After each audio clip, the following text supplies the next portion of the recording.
নমস্কার বন্ধুরা, কেমন আছেন আপনারা? ছুরি বটির সাহায্য ছাড়াই আপনারা কি কখনো চিংড়ি মাছ কেটে দেখেছেন? গরম ভাতের মধ্যে আপনারা কি কখনো পেঁয়াজের ব্যবহার করে দেখেছেন? কি হয়? ব্লাউজ পরার আগে আপনারা কি কখনো ডবল টেপ লাগিয়ে দেখেছেন? কি হতে পারে? মিক্সার শিলনোড়া ছাড়াই কিভাবে আপনারা একটা কৌটোর সাহায্যে মশলা পেস্ট করবেন, তাছাড়াও আপনাদের কাছে শেয়ার করব আরও বেশ কিছু ছোট ছোট ইউজফুল কিচেন টিপস। চলুন দেখে নেওয়া যাক আজকের প্রথম টিপসটা আমি আপনাদের কাছে কি শেয়ার করি। আমরা যখন বাইরে কোথাও যাই তখন সাথে করে দেখবেন প্রত্যেকেই কোনো না কোনো ব্যাগের মধ্যে জলের বোতল আমরা নিয়ে যাই। তবে সমস্যা কি হয়, ব্যাগগুলো যখনই আমরা কাঁধের মধ্যে নিই, যে জলের বোতলে নিই না কেন কাত হয়ে যায়। এভাবে কাত হয়ে গেলে সমস্যাটা কি হয়, ব্যাগের মধ্যে যদি কোনো জিনিসপত্র থাকে বা কাগজপত্র থাকে, অনেক সময় দেখবেন বোতল যদি কোনোভাবে লিক হয়, জল পড়ে সেই জিনিসপত্র ভিজে যায়। সেক্ষেত্রে আপনারা একটা টিপস ফলো করবেন, একটা গার্ডার নিয়ে নেবেন, তারপর একটা সেফটি পিনের সাহায্যে এইভাবে করে আপনারা আটকে দেবেন। এতে করে কি হবে, একটা হোল্ডারের মতো কাজ করবে। আপনারা যখন বোতলগুলো নেবেন, ঢাকনার মধ্যে গার্ডারটাকে এইভাবে করে পরিয়ে সেট করে দেবেন। এইভাবে যদি জলের বোতলগুলো আপনারা ব্যাগের মধ্যে নিয়ে যান, তাহলে দেখবেন গার্ডারের মধ্যে বোতলটা আটকে থাকবে, সহজে কিন্তু কাত হয়ে পড়বে না, যার কারণে কোনো জিনিসপত্র কিন্তু ব্যাগের মধ্যে থাকলে জল লিক করে পড়বে না। আশা করছি টিপসটা কাজে আসবে। ভালো লাগলে অবশ্যই একটা লাইক করবেন। কি কখনো ব্লাউজ পরার আগে ডবল টেপ লাগিয়ে দেখেছেন? কি হতে পারে, আমরা প্রত্যেকটা মহিলারাই কিন্তু শাড়ি কম বেশি পরে থাকি, তার সাথে ব্লাউজেরও ব্যবহার করি, আর আমরা ব্রারও ব্যবহার করে থাকি। তবে যে ব্রাটা থাকে অনেক সময় ব্লাউজের ভেতর থেকে কাঁধের সামনের দিকে চলে আসে, যার কারণে বারবার আমাদের ব্লাউজের ভেতরে ব্রাটাকে ঢুকিয়ে দিতে হয়, আর লোকজনের সামনে এরকমটা হলে নিজেদেরই কিন্তু লজ্জার মধ্যে পড়তে হয়। অনেক ব্লাউজে দেখবেন হুক বা বোতাম থাকে, তবে প্রায় ব্লাউজের ক্ষেত্রে হুক বা বোতাম থাকে না। তো সেক্ষেত্রে আপনারা একটা টিপস ফলো করতে পারেন। কি করবেন, ডবল টেপের টুকরো নিয়ে নেবেন, ব্লাউজের মধ্যে এইভাবে আটকে দেবেন, কাগজের মতো অংশটাকে তুলে নেবেন। তারপর আপনারা ব্রার যে কাঁধের সাইডের বেলটা থাকে সেটা যদি লাগিয়ে দেন, দেখবেন কোনোভাবেই কিন্তু ব্লাউজের ভেতর থেকে কাঁধের সামনের দিকে আসবে না। আশা করছি আপনাদের টিপসটা কাজে আসবে। ভালো লাগলে অবশ্যই একটা লাইক করবেন। অনেকেরই বাড়িতে এই ধরনের পুরনো কোনো না কোনো প্লাস্টিক বা পলিথিন থাকে, যেগুলো অনেক সময় আমরা কেউই কোনো কাজে ব্যবহার করি না। তো কিভাবে ব্যবহার করবেন, আমি প্লাস্টিকের সামনের অংশটা দুবার এইভাবে করে মুড়িয়ে দিয়েছি, যাতে হ্যান্ডেলের ফাঁকা জায়গাটা দেখা না যায়। তারপর আবারও এইভাবে ডবল করে মুড়িয়ে নিতে হবে। কাজটি কিভাবে করছি সেটা একটু ভালোভাবে দেখলেই বুঝতে পারবেন। এবার এর মধ্যে আরেকটা জিনিস ব্যবহার করতে হবে। এখানে আমি কার্টনের টুকরো নিয়েছি দুটো।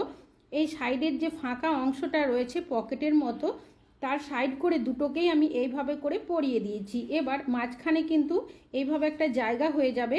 এর মধ্যে আমি আরও দুটো কার্টনের টুকরো দিয়ে দিচ্ছি, যাতে করে এটা অনেকটাই মজবুত হয়। এবার এর দুটো সাইডে আমি আরও দুটো ছোট্ট কার্টনের টুকরো কেটে নিয়েছি, সাইড থেকে আবারও আমি এইভাবে করে পরিয়ে দিচ্ছি।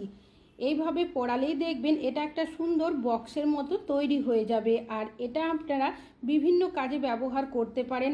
আপনারা দেখবেন আমাদের অনেকেরই দেখা যায় যে সিরাপের বোতলগুলো থাকে, এদিক ওদিক রেখে দিই, বা অন্যান্য জিনিসপত্র গুছিয়ে রাখতে পারেন। অনেকেরই বাড়িতে ছোট বাচ্চারা রয়েছে, তাদের ছোট ছোট জামা কাপড় প্যান্ট দেখবেন আমরা এদিক ওদিক রেখে দিই, অনেক সময় যখন প্রয়োজন হয় খুঁজে পায় না।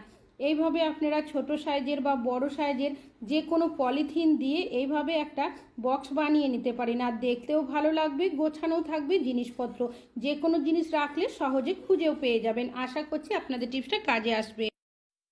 আপনারা কি কখনো গরম ভাতের মধ্যে পেঁয়াজ দিয়ে দেখেছেন? কি হতে পারে, ভাত আমাদের কম বেশি অনেকেরই বাড়িতে রান্নাবান্না হয়ে থাকে। অনেক সময় তাড়াহুড়োতে হোক কি ভুলবশত দেখবেন ভাতে যদি জল একটু কম হয়ে যায়, কখনো কখনো দেখা যায় ভাতটা তলার দিকে বসে যায়, আবার অনেক সময় তো ভাত পুড়েও যায়।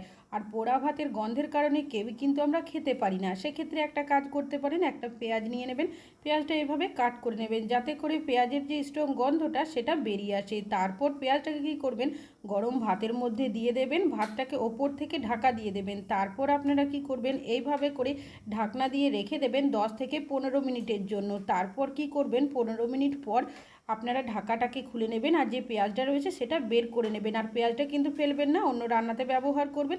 পেঁয়াজের স্ট্রং গন্ধের কারণে গরম ভাতের যে পোড়া গন্ধটা থাকে সেটা সহজেই চলে যাবে। আশা করছি টিপসটা কাজে আসবে। কি কখনো বটির মধ্যে ক্লিপ লাগিয়ে দেখেছেন? কি হতে পারে, আমি এখানে নিয়েছি জামা কাপড় মেলার একটা ক্লিপ, আর নিয়ে নিয়েছি এখানে সিরিজ পেপার।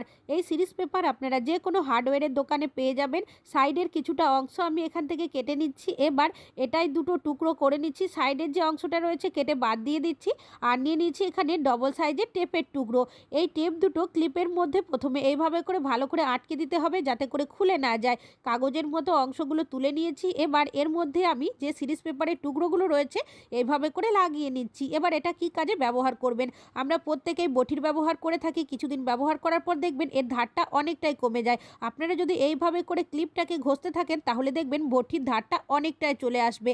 আর যদি ডাইরেক্ট সিরিজ পেপার হাত দিয়ে ঘষতে যায় বটির মধ্যে অনেক সময় হাত কেটে যাওয়ার সম্ভাবনা থাকে। ক্লিপ দিয়ে যদি ঘষে নেওয়া যায় সেক্ষেত্রে কাজটি অনেকটাই সুবিধা হবে, হাতও কাটবে না।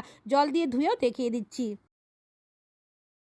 কখনো ছুরি বটির সাহায্য ছাড়াই চিংড়ি মাছ কেটে দেখেছেন? আমাদের চিংড়ি মাছ কম বেশি অনেকেরই বাড়িতে নিয়ে আসা হয়ে থাকে। তবে যখন আমরা চিংড়ি মাছ কাটি দেখবেন অনেকে ছুরি বা বটির ব্যবহার করি। তবে বিশেষ করে নতুন রাঁধুনি হয়ে থাকলে অনেক সময় ছুরি বটি দিয়ে মাছ কাটতে গেলে সেক্ষেত্রে দেখবেন হাত কেটে ফেলে। তো আপনারা কিভাবে ছুরি বটির সাহায্য ছাড়াই চিংড়ি মাছ কাটবেন? এখানে একটা কাঁচি নিয়েছি, কাঁচির সাহায্যে চিংড়ি মাছের মাথার অংশটা কেটে নিয়েছি, লেজার সাইডটাও কেটে নিয়েছি। যদি চিংড়ি মাছের খোসাটা ছাড়াতে চান হাত দিয়ে এইরকম করলেই খুব সহজেই ছিঁড়ে আসবে। পিঠের মধ্যে দেখবেন একটা সুতোর মতো যে নোংরা ময়লাটা থাকে সেটা আপনারা কি করবেন, একটা সেফটি পিনের সাহায্যে হালকা একটু টেনে নিলেই দেখবেন সেটাও কিন্তু সহজেই বেরিয়ে আসবে। এইভাবে যদি আপনারা চিংড়ি মাছ কাটেন দেখবেন আপনাদের হাতও কাটবে না, আর খুব কম সময়ের মধ্যে কিন্তু আপনারা অনেকটা পরিমাণের চিংড়ি মাছ কেটে নিতে পারবেন। আশা করছি আপনাদের এই টিপসটি কাজে আসবে। ভালো লাগলে অবশ্যই একটা লাইক করবেন। আপনারা কি কখনো জলের মধ্যে হারপিক দিয়ে দেখেছেন? কি হতে পারে? আমি এখানে নিয়েছি একটা পুরনো কন্টেনার। এমন পাত্র নেবেন যেটা কোনো খাবার কাজে ব্যবহার করেন না। দিয়েছি বেশ কিছুটা পরিমাণের নর্মাল জল, আর নিয়েছি হারপিক, কিছুটা পরিমাণের হারপিক জলের মধ্যে দিয়েছি। আর নিয়েছি এখানে সামান্য পরিমাণের ডিটারজেন্ট পাউডার। ডিটারজেন্ট পাউডার দেওয়ার সাথে সাথে দেখতেই পাচ্ছেন বাবলের মতো তৈরি হয়েছে। আর নিয়েছি এখানে লেবু। খারাপ হয়ে যাওয়া লেবু নিলেও হবে। 1 চামচ পরিমাণের লেবুর রস আমি এর মধ্যে দিয়েছি। আর দিয়ে দিচ্ছি কিছুটা বেকিং সোডা। বেকিং সোডা দেওয়ার সাথে সাথে অনেকটাই ফুলে উঠবে। একটা পুরনো চামচের সাহায্যে এটাকে ভালো করে মিশিয়ে নিই। এবার এই মিশ্রণটা এইভাবে 1 থেকে 2 মিনিট রেখে দেবেন। তারপর একটা পুরনো বোতল নিয়ে নেবেন। বোতলের মধ্যে বেশ কিছুটা মিশ্রণ ভরে নেবেন। আর ঢাকনার মধ্যে অবশ্যই বেশ কিছুটা আপনারা ফুটো করে নেবেন। এই মিশ্রণটা কিন্তু একটা পাওয়ারফুল সলিউশনের তৈরি হয়েছে। কি কাজে ব্যবহার করবেন?